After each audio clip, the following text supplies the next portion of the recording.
नमस्कार दोस्तों, मैं पारसनाथ लाइव हाई स्टडी आई इसमें आपका स्वागत है। आज हम लोग राजा महेंद्र प्रताप सिंह राज्य विश्वविद्यालय अलीगढ़ के बीएड सेकंड सेमेस्टर एग्ज़ाम 2023-24 जो 14 मई 2024 को एग्ज़ाम होने जा रहा है, उसके लिए पेपर 204 अर्थात आईसीटी की आलोचनात्मक समझ या क्रिटिकल अंडरस्टैंडिंग ऑफ आईसीटी का फुल प्रैक्टिस सेट 7 हल करेंगे। इसके टॉप 75 अति महत्वपूर्ण प्रश्न हल करेंगे। यहाँ से निश्चित रूप से एग्जाम में प्रश्नों के सेम टू सेम आने की संभावना है, इसलिए आप लोग वीडियो को पूरा देखिएगा। यह पेपर 40 अंक का होगा, 75 प्रश्न दिया रहेगा, 65 प्रश्न हल करना होगा आप लोगों को, अर्थात एक प्रश्न 0.615 अंक का होगा। समय 2 घंटे अर्थात 120 मिनट का होगा। सुबह 8:30 से 10:30 तक आपका पेपर रहेगा।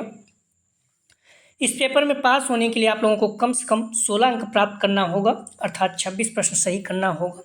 दोस्तों, प्रश्नों पर आएँ, लेकिन उससे पहले प्लीज़ आप लोग वीडियो को ज़्यादा से ज़्यादा शेयर कीजिए, जिससे सभी लोगों को लाभ हो सके। यदि आप लोग चैनल को सब्सक्राइब नहीं किए हैं, चैनल को सब्सक्राइब कीजिए तथा वीडियो को लाइक और शेयर ज़रूर कीजिए, इससे मोटिवेशन मिलता है। आइए देखते हैं प्रश्नों को। पेपर 204 अर्थात आईसीटी की आलोचनात्मक समझ क्रिटिकल अंडरस्टैंडिंग ऑफ आईसीटी, इसका फुल प्रैक्टिस सेट 7 हल करेंगे। ध्यान रखना, इसके पहले हम लोग 6 प्रैक्टिस सेट हल कर चुके हैं। आप डिस्क्रिप्शन में जाएंगे, लिंक आप प्लेलिस्ट 204 मतलब Raja Mahendra Pratap Singh B Ed second semester paper 204 है। 108 का मतलब होता है आगरा यूनिवर्सिटी का बीएड फर्स्ट ईयर, चाहे री एग्जाम दे वार्षिक एग्जाम, दोनों के लिए महत्वपूर्ण है। इस जगह पे आप क्लिक करेंगे, सारी वीडियो आपको क्रम से मिल जाएगा। ठीक है, सारी वीडियो आपको क्रम से मिल जाएगी और जस्ट इसके नीचे देखेंगे लिंक आप प्ले लिस्ट ऑल पेपर, वहाँ पर सारे पेपर की सारी वीडियो क्रम से मिल जाएगी, तो आप देख सकते हैं। प्लीज़ आप लोग वीडियो को लाइक और शेयर कीजिए, जिससे सभी लोगों को लाभ हो सके। ठीक है, पहला प्रश्न है, आप लोग ध्यान रखना फुल प्रैक्टिस सेट आप लोग जरूर हल करें। ठीक है, खासकर 5-6 हैं उसे चेक तैयार कर लीजिएगा। अगर नहीं तो जो हम लोग हल करें कम से कम 7 और 8, ये 2 प्रैक्टिस सेट आप लोग जरूर तैयार कर लीजिएगा। ठीक है, पहला प्रश्न है, कंप्यूटर का भौतिक भाग कहलाता है A hardware, B software, C shareware, D उपरोक्त सभी। कंप्यूटर का भौतिक भाग कहलाता है, सही जवाब हो जाएगा ए हार्डवेयर। अगला प्रश्न है,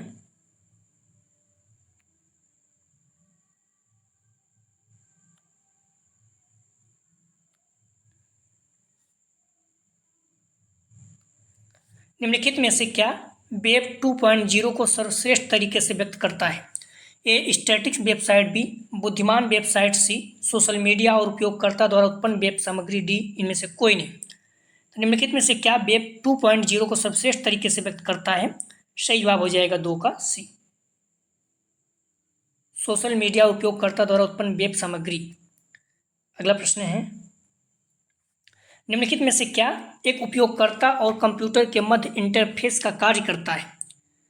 तो सही जवाब हो जाएगा 3 का, ध्यान रखना बी ऑपरेटिंग सिस्टम। आप लोग ध्यान रखना, जैसे एग्जाम आपका समाप्त हो जाएगा उसके बाद आंसर की अपलोड कर देंगे। आप लोग कोशिश करिए पेपर आपका अच्छे से हो। ठीक है, आंसर तो आप कभी भी मिला सकते हैं, एग्जाम के बाद भी मिला लेंगे, लेकिन जो भी टाइम बचा है इस टाइम में पूरी ताकत से आप लोग पढ़ाई करिए। ठीक है, खासकर जो फुल प्रैक्टिस है तो जरूर हल कीजिए, निश्चित रूप से आपको लाभ होगा। प्लीज़ वीडियो को लाइक और शेयर कीजिए, आप लोग वीडियो को शेयर जरूर किया करें, निवेदन है आप लोगों से। प्रश्न है, निम्नलिखित में से क्या एक आउटपुट डिवाइस है? A monitor, B speaker, C printer, D उपरोक्त सभी। सही जवाब हो जाएगा 4 का डी उपरोक्त सभी। अगला प्रश्न है, CAI के प्रकार हैं ए ट्यूटोरियल, बी अभिरूपता, सी समस्या समाधान, डी उपरोक्त सभी। CAI के प्रकार हैं, सही जवाब हो जाएगा डी उपरोक्त सभी। अगला प्रश्न है, यह सॉफ्टवेयर एक प्लेगरिज्म चेकर है? सही जवाब हो जाएगा 6 का सी टर्न इट इन। अगला प्रश्न है, शैक्षिक तकनीकी के प्रमुख पद नहीं हैं? सही जवाब हो जाएगा 7 का सी उपागम नहीं है। अब मॉडल पेपर में देखेंगे बी दिया गया है प्रक्रिया, जो कि गलत है। ठीक है, मॉडल पेपर में कई प्रश्न गलत दिए गए हैं, तो आप लोग थोड़ा ध्यान से पढ़िएगा। शैक्षिक तकनीकी उपागम वास्तव में गेस्टाल्टवादी मनोविज्ञान के सिद्धांत पर आधारित है। इसके अनुसार शैक्षिक व्यवस्था या शैक्षिक प्रणाली के 4 प्रमुख तत्व हैं, जिसमें अदा है, प्रक्रिया है, प्रदा अर्थात आउटपुट है, पर्यावरण संदर्भ है। ठीक है, अगला प्रश्न ध्यान रखना। अदा जो है वे सभी व्यवहार एवं क्षमताएं जो किसी शैक्षिक व्यवस्था में शिक्षण कार्य शुरू करते समय शिक्षक एवं छात्रों के माध्यम से मिलती हैं। प्रक्रिया मतलब वे सभी कार्य जिनकी मदद से अदा या उपलब्ध व्यवहारों को परिवर्तित किया जा सकता है। प्रदा मतलब प्रदा से तात्पर्य उस व्यवहार से है जिसे प्राप्त करने के लिए प्रणाली को निर्मित किया जाता है। पर्यावरण संदर्भ के उन तत्वों को कहा जाता है जिसमें यह प्रणाली प्रभावित होती है। अगला प्रश्न है, वेब 2.0 को वेब भागीदारी किसने कहा? सही जवाब हो जाएगा ए, वर्ट डिक्रेम। अगला प्रश्न है, तकनीकी संबंधित है, ए टेक्निकोज से, बी टेक्सेयर से, सी उपरोक्त दोनों, डी इनमें से कोई नहीं। सही जवाब हो जाएगा सी, ए बी दोनों।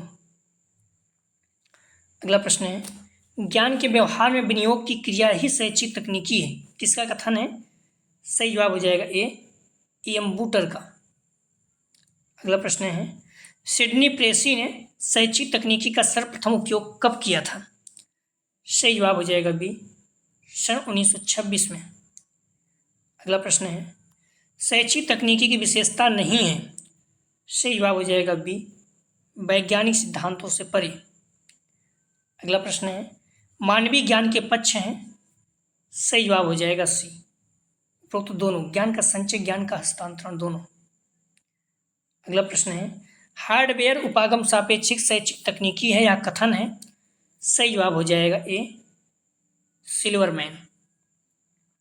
अगला प्रश्न है, अनुदेशन तकनीक को subordinate term of education technology कहा है? सही जवाब हो जाएगा 15 का सी, रॉबर्ट ए कॉक्स ने। अगला प्रश्न है, CPI का पूर्ण रूप है?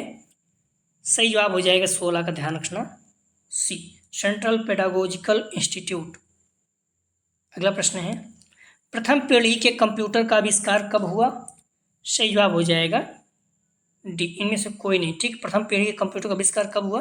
तो डी, इनमें से कोई नहीं। प्रथम पीढ़ी जो कंप्यूटर था इसका आविष्कार 1946 से 1959 में हुआ था। ठीक है, अगला प्रश्न है,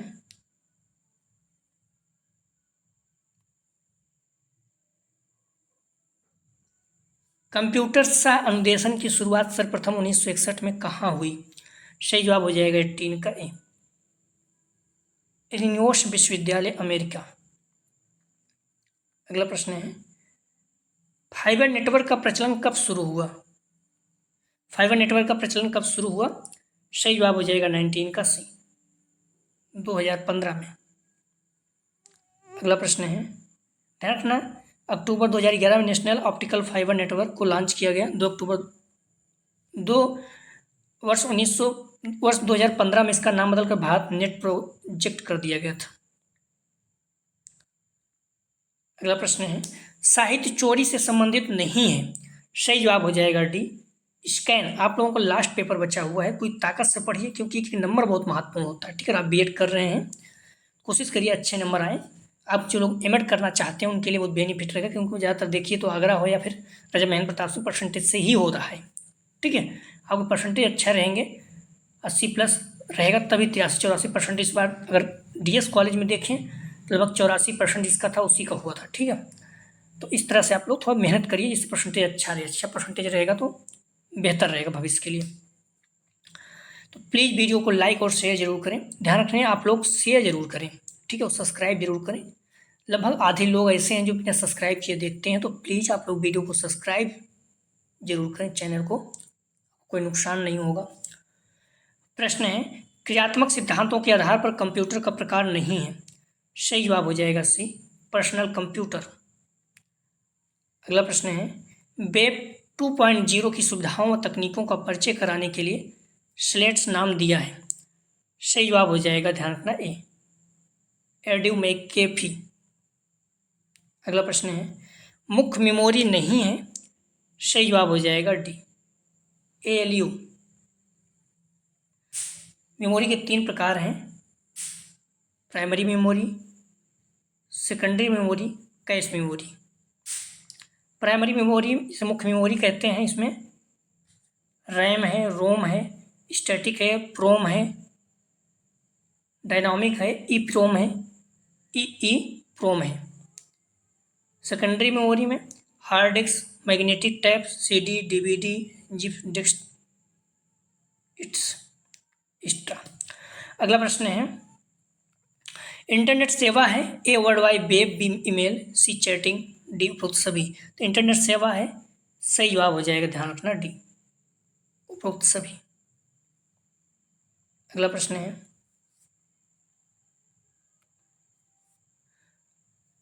FTP का पूर्ण रूप है, सही जवाब हो जाएगा 25 का C, फाइल ट्रांसफर प्रोटोकॉल। अगला प्रश्न है, CD रोम के आवश्यक साधन हैं, A personal computer, B CD ROM player, C laser printer, D उपरोक्त सभी। CD रोम के आवश्यक साधन है, सही जवाब हो जाएगा D उपरोक्त सभी। अगला प्रश्न है, मूक शब्द प्रथम बार किसने प्रयोग किया, सही जवाब हो जाएगा 27 का B, डेव कॉर्मियर। अगला प्रश्न है, व्हाट्सएप नाम किसने दिया, सही जवाब हो जाएगा 28 का B, जेन कुम। व्हाट्सएप 2009 में दुनिया में अस्तित्व में आया था। इसे कंप्यूटर प्रोग्राम ब्रायन एक्टन और जून केम ने क्रिएट किया था। दोनों ही इससे पहले याहू के एम्प्लॉई थे। क्रोम ने इस ऐप का नाम व्हाट्सएप रखा था क्योंकि यह व्हाट्सएप के काफ़ी करीब था। अगला प्रश्न है, निम्न में से कौन सा सर्च इंजन नहीं है, A Mozilla, B Bing, C Yahoo, D MS Excel. सही जवाब हो जाएगा डी MS एक्सेल, ये सर्च इंजन नहीं है। आप लोग ध्यान रखना, BD 204 पेपर थोड़ा टफ आता है, पिछली बार पेपर ये थोड़ा घुमा के पूछा था, तो इसीलिए कह रहा हूँ जो भी समय बचा हुआ है सारे प्रैक्टिस सेट को अच्छे से तैयार कर लीजिए, कोशिश करिए फुल प्रैक्टिस सेट जरूर हल कीजिए, पेपर को अच्छे से पढ़ के जाइए, आप लोगों के लिए बेनिफिट रहेगा, ठीक है। प्रश्न है, WAN का पूरा नाम क्या है, सही जवाब हो जाएगा C वाइड एरिया नेटवर्क। अगला प्रश्न है, निम्न में से कौन सा सोशल नेटवर्किंग सर्विस नहीं है, सही जवाब हो जाएगा डी ब्लॉक। अगला प्रश्न है, मूक का पूर्ण रूप है, सही जवाब हो जाएगा 32 का D massive open online course. अगला प्रश्न है, बेस्ट के अनुसार वेब 2.0 की विशेषता नहीं है, सही जवाब हो जाएगा 33 का डी उपयोगकर्ता की अनुशासनहीनता। अगला प्रश्न है, मॉडल की विशेषता नहीं है, सही जवाब हो जाएगा 34 का सी विश्वविद्यालय गतिविधियों को जानने में सहायक। अगला प्रश्न है, वेबिनार को तकनीकी भाषा में कहा जाता है, सही जवाब हो जाएगा 35 का, ध्यान रखना ए अम्ब्रेला टर्म है, ठीक। वेबिनार को तकनीकी भाषा में अम्ब्रेला टर्म में कहा जाता है, बुक में भी दिया है 153 पेज पे। आभासी अधिगम वातावरण में सम्मिलित हैं, एक कैलेंडर, बी मूल्यांकन, सी ए बी दोनों, डी इनमें से कोई नहीं। सही जवाब हो जाएगा सी ए बी दोनों, कैलेंडर और मूल्यांकन दोनों। अगला प्रश्न है, मूक कब प्रचलन में आया, सही जवाब हो जाएगा 37 का, ध्यान रखना ए 2008। अगला प्रश्न है, वेबिनार के लाभ हैं, ए लागत प्रभावशीलता, बी सुगमता, सी शिक्षा बाधाओं को तोड़ना, जी उपरोक्त सभी। वेबिनार के लाभ हैं, सही जवाब हो जाएगा डी उपरोक्त सभी। अगला प्रश्न है, ऑनलाइन चर्चा मंच में प्रयोग नहीं होता है, सही जवाब हो जाएगा 39 का सी पुस्तक। अगला प्रश्न है, फाइलों का संकलन है, ए वेबसाइट, बी ई रिक्शा, सी उपरोक्त दोनों, दिन में से कोई नहीं। सही जवाब हो जाएगा ए वेबसाइट जो है ये फाइलों का संकलन है। आप लोग ध्यान रखना, डिस्क्रिप्शन में जाएंगे, लिंक का प्लेलिस्ट BD 204 दिया है, 204 मतलब Raja Mahendra Pratap university BA second semester, ठीक है, पेपर 204। और 108 का मतलब होता है Agra university BEd first year paper 108, चाहे री एग्जाम चाहे आप वार्षिक एग्जाम दें, दोनों के लिए महत्वपूर्ण है। इस जगह पे आप क्लिक करेंगे, सारी वीडियो आपको क्रम से मिल जाएगा। प्रश्न है, गणितीय अभिक्रमित अधिगम का दूसरा नाम है। सही जवाब हो जाएगा 41 का सी, मैथमेटिक अभिक्रमित अधिगम। आप लोग ध्यान रखना, आप जो भी टाइम मिला है 2 दिन, क्योंकि अब 14 को आपका पेपर है, तो 12-13 2 दिन अच्छे से तैयार कर लीजिए। या पेपर थोड़ा टफ आता है, इस पॉइंट को भी बता दे रहा हूँ, बार बार इस शब्द कह रहा हूँ, या पेपर थोड़ा सा टफ आता है, आप अच्छे से पढ़ के जाइए। प्रश्न है, मृदुशिल्प उपागम का आधार है। सही जवाब हो जाएगा ए, मनोविज्ञान। ज़्यादा पढ़ने के बजाय जो पढ़े हैं उसी को रिपीट कीजिए, तो उसी को बार बार तैयार कीजिए, क्योंकि जो है उसमें से बेस्ट होगा। तो मृदु शिल्प उपागम का आधार है। सही जवाब हो जाएगा ए, मनोविज्ञान। अगला प्रश्न है, कंप्यूटर अपराध से संबंधित है। ए, चोरी भी, धोखाधड़ी से, शायद चोरी, डी उपरोक्त सभी। सही जवाब हो जाएगा डी, उपरोक्त सभी। अगला प्रश्न है, काल्पनिक कक्षाओं के लाभ नहीं है। सही जवाब हो जाएगा 44 का डी, नैतिक एवं चारित्रिक विकास। अगला प्रश्न है, डीबीएमएस का पूर्ण रूप है। सही जवाब हो जाएगा 45 का ए, डेटाबेस मैनेजिंग सिस्टम। अगला प्रश्न है,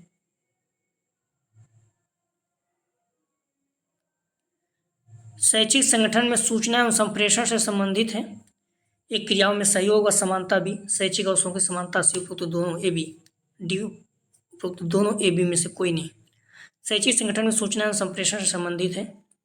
सही जवाब हो जाएगा सी,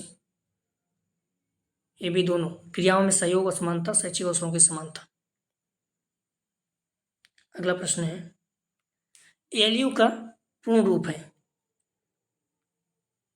सही जवाब हो जाएगा 47 का ए, अरिथमेटिक लॉजिक यूनिट। अगला प्रश्न है, मुख्य स्मृति के 2 प्रकार हैं। सही जवाब हो जाएगा 48 का ए, रोम और आरएम। ठीक है, स्मृति 2 प्रकार की होती है, प्राइमरी और सेकेंडरी। प्राइमरी स्मृति को ही आरओएम और आरएम बोलते हैं, रोम और रैम बोलते हैं। ये इसका सही जवाब है। स्मृति 2 प्रकार की होती है, प्राइमरी मेमोरी या मुख्य मेमोरी के रूप में भी इसे जाना जाता है। इसमें RAM, random access memory primary memory का प्रकार है। मुख्य मेमोरी 2 प्रकार की होती है, आरओएम और आरएएम। रैंडम एक्सेस मेमोरी अस्थिर मेमोरी है, और रीड ओनली मेमोरी आरओएम अर्थात गैर वाष्पशील मेमोरी है। सेकेंडरी मेमोरी से बाहरी स्टोरेज के रूप में भी जाना जाता है। गैर वाष्पशील मेमोरी है, जो बिजली बंद करने पर भी डेटा को बरकरार रखती है। इसमें hard drive, SSD, USB drive और ऑप्टिकल डिस्क जैसे उपकरण सम्मिलित हैं। अगला प्रश्न है, ईमेल का मुख्य लाभ है। एक, तीव्र गति भी, कम लागत से रिकॉर्ड कीपिंग, डी उपरोक्त सभी। सही जवाब हो जाएगा डी, उपरोक्त सभी। अगला प्रश्न है, डिजिटल संसाधन है। A, e box B, DVD and CD C, e onward slide, D उपरोक्त सभी। सही जवाब हो जाएगा डी, उपरोक्त सभी। ई बुक, डीवीडी और सीडी, ई अनवर्ड स्लाइड, तीनों। अगला प्रश्न है, लर्निंग पिरामिड की अवधारणा किसने दी। सही जवाब हो जाएगा सी, एडगर्डल। अगला प्रश्न है, शैक्षिक दूरदर्शन को संक्षेप में कहते हैं। सही जवाब हो जाएगा सी, ईटीवी। अगला प्रश्न है, आईसीटी उपयोगी है। ए, पाठ्यक्रम निर्माण भी, शैक्षिक प्रशासन से, कक्षा शिक्षण, डी उपरोक्त सभी। सही जवाब हो जाएगा 53 का डी, उपरोक्त सभी। अगला प्रश्न है, निम्नलिखित में से कौन सा एक ब्रॉडबैंड इंटरनेट कनेक्शन का प्रकार नहीं है। सही जवाब हो जाएगा 54 का सी, डायल अप। अगला प्रश्न है, कंप्यूटर्स के मध्य डाटा के आदान प्रदान संबंधी नियमों को कहते हैं। सही जवाब हो जाएगा 55 का बी, प्रोटोकॉल्स। अगला प्रश्न है, मूक का मुख्य कार्य है। सही जवाब हो जाएगा 56 का ए, अधिगम सामग्री प्रेषित करना। अगला प्रश्न है, वेब 2.0 नामक प्रत्यय को किसने खोजा। सही जवाब हो जाएगा 57 का डी, टिम ओरिली। अगला प्रश्न है, विद्यालय प्रबंधन में आईसीटी उपयोगी है। ए शिक्षण विद उन्नयन बी, पाठ्यक्रम निर्माण सी, प्रशासन डी, उपरोक्त सभी। सही जवाब हो जाएगा 58 का डी, उपरोक्त सभी। अगला प्रश्न है, किसी वेबसाइट का पता क्या कहलाता है? सही जवाब हो जाएगा 59 का ए, URL। प्रत्येक वेबसाइट का एक पता होता है, इसे URL अर्थात यूनिफॉर्म रिसोर्स लोकेटर के नाम से जाना जाता है, जैसे http://www.microsoft.com, www.rajbhasha.nic.in। तो URL उस वेब सर्वर को संदर्भित करता है जिस पर वेबसाइट को स्टोर किया जाता है। अगला प्रश्न है, वेबसाइट एक समूह है। सही जवाब हो जाएगा 60 का ए, HTML डॉक्यूमेंट। अगला प्रश्न है,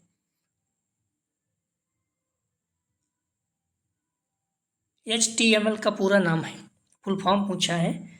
सही जवाब हो जाएगा सी, हाइपर टेक्स्ट मार्कअप लैंग्वेज। अगला प्रश्न है, वेबसाइट के प्रथम पेज को कहते हैं। सही जवाब हो जाएगा ए, होम पेज। अगला प्रश्न है, इंटरनेट की शुरुआत भारत में हुई थी। सही जवाब हो जाएगा 63 का डी, उपरोक्त में से कोई नहीं। इंटरनेट की शुरुआत भारत में 15 अगस्त 1995 को विदेशी संचार निगम लिमिटेड द्वारा शुरू किया था। नवंबर 1958 सरकार ने निजी ऑपरेटर द्वारा इंटरनेट सेवाओं को उपलब्ध कराने के क्षेत्र में खोला था। अगला प्रश्न है, केंद्रीय शिक्षा तकनीकी संस्थान की स्थापना किस वर्ष हुई थी? सही जवाब हो जाएगा 64 का बी, 1984। केंद्रीय शैक्षिक प्रौद्योगिकी संस्थान की स्थापना सन 1984 में की गई थी। अगला प्रश्न है, शैक्षिक तकनीकी का आधार क्या है? सही जवाब हो जाएगा सी, विज्ञान। शैक्षिक तकनीकी एक ऐसी प्रविधि का विज्ञान है जिसके द्वारा शिक्षा के उद्देश्यों को प्राप्त किया जा सकता है। अगला प्रश्न है, अभिक्रमित अनुदेशन का प्रत्यय किसने दिया था? सही जवाब हो जाएगा सी, स्किनर ने। अगला प्रश्न है, शिक्षा तकनीकी केंद्र निम्नलिखित में से किसके अंतर्गत कार्य करता है? ए, UGC, बी, NCERT, HRD मंत्रालय डी, उपयुक्त सभी। सही जवाब हो जाएगा बी, NCERT। शिक्षा तकनीकी केंद्र निम्नलिखित में से किसके अंतर्गत कार्य करता है? तो NCERT। 67 का सही जवाब हो जाएगा बी। अगला प्रश्न है, MOOC निम्नलिखित में से किससे संबंधित है? सही जवाब हो जाएगा 68 का ए, ऑनलाइन स्टडी कोर्स। अगला प्रश्न है, ध्यान रखना, MOOCD एक बड़े पैमाने पर ओपन ऑनलाइन कोर्स के लिए है। यह एक ऑनलाइन पाठ्यक्रम है जिसका उद्देश्य इंटरनेट के माध्यम से बड़े पैमाने पर भागीदारी और खुली अर्थात मुक्त पहुंच है। वे विश्वविद्यालय के पाठ्यक्रमों के समान ही लेकिन अकादमिक क्रेडिट की पेशकश नहीं करते। अगला प्रश्न है, शिक्षण एवं अधिगम्य प्रौद्योगिकी के प्रयोग को कहते हैं। सही जवाब हो जाएगा 69 का सी, शैक्षिक प्रौद्योगिकी। अगला प्रश्न है, स्कूली शिक्षा में आईसीटी के उपयोग में क्या चुनौतियां हैं? ये संसाधनों की कमी बी, आईसीटी प्रशिक्षित शिक्षकों की कमी सी, उपरोक्त में से कोई नहीं डी, उपरोक्त दोनों। तो स्कूली शिक्षा में आईसीटी के उपयोग में क्या चुनौतियां हैं? सही जवाब हो जाएगा डी, उपरोक्त दोनों। संसाधन की कमी, आईसीटी प्रशिक्षित शिक्षकों की कमी।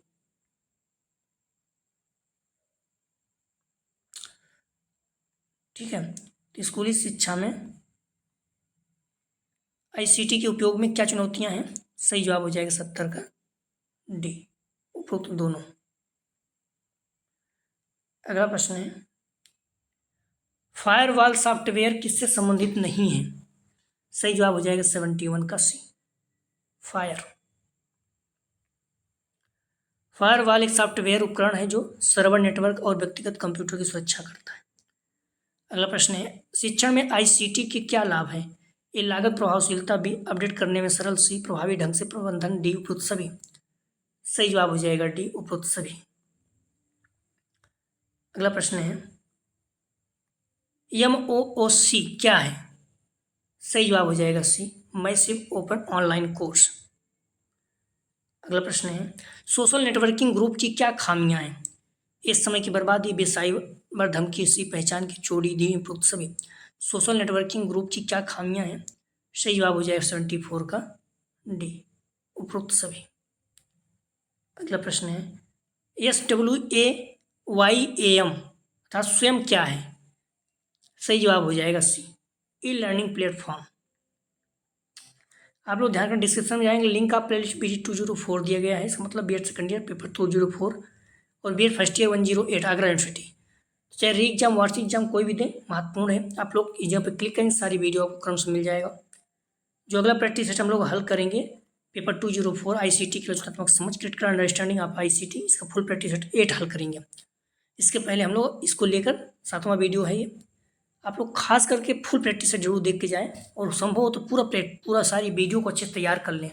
एक शब्द बार बार कह रहा हूँ, वीडियो थोड़ा से जो भी चीज़ें महत्वपूर्ण हैं फुल टेस्ट में, लेकिन पेपर थोड़ा टफ आता है, तो आप लोग अच्छे से तैयार कर लीजिए जो समय मिला हुआ है, ठीक है। तो प्लीज़ वीडियो को लाइक और शेयर कीजिए। वीडियो देखने के लिए धन्यवाद दोस्तों।